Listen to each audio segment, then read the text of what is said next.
শুভ বিকেল। বিকালের নাস্তার জন্য কালোজাম মিষ্টি বানিয়েছি। তাড়াহুড়োর জন্য রেসিপিটি শেয়ার করতে পারলাম না। পরবর্তীতে কালোজামের রেসিপিটি আপনাদের সাথে শেয়ার করব।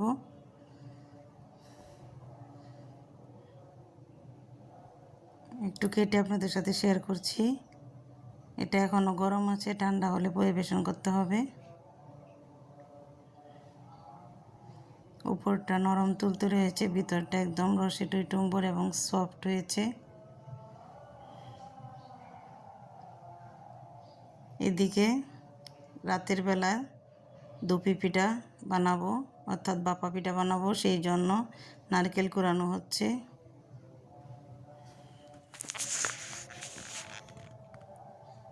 রেশমি খেজুরের গুড় কাটতেছে, সবাই ব্যস্ত পিঠার জন্য।